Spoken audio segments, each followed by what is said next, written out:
বাড়ি থাকলো তাহলে এখন নয় তা তুই কেমনি বলিস এখন তো মরা লাগবে এই ধর্ম থেকে মরবো হিসাব শেষ এই জন্য আমি একটা ইয়ে করছিল একটা লোক ছাদের উপর চড়ছে আর ভূমিকম্প আসছে পাইছে না দোষী নামবে না পাইছে কোনো কিছু করবে মানে লাভ দেওয়ার আগত কাছে আল্লাহ বাঁচাইস ভগবান বাঁচাইস ঈশ্বর বাঁচাইস ওরা দিল ধাপ ধাপ দিয়ে কয়েছে মরে নাই বাঁচিয়েছে বাঁচিতে গিয়ে কয়েছে আল্লাহ বাঁচাছিস ভগবান বাঁচাছিস ঈশ্বর বাঁচাছিস এটা তো কোন ধর্ম তো বাঁচাই ওই সব ধর্মে বিশ্বাস করে তারা এক বিশ্বাসী বিশ্বাসী হয় এক কথায় বিশ্বাসী হয় এক কথা কি বিশ্বাসী হতে ভাই, হিন্দু মানবো? বিশ্বাস করা লাগে বুঝছো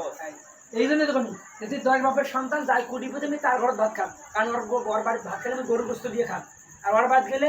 আলু ভর্তা দিয়ে খান ওর ভাত গেলে নুন দিয়ে ভাত খান সেদিন ওই যে 10 বাপের ইয়ে গরু গোস্ত দুধ দেওয়া লাগবে মানে সব কিন্তু নেগেটিভ কথা তা তো মানা লাগবে না যে আমি এক বাপের সন্তান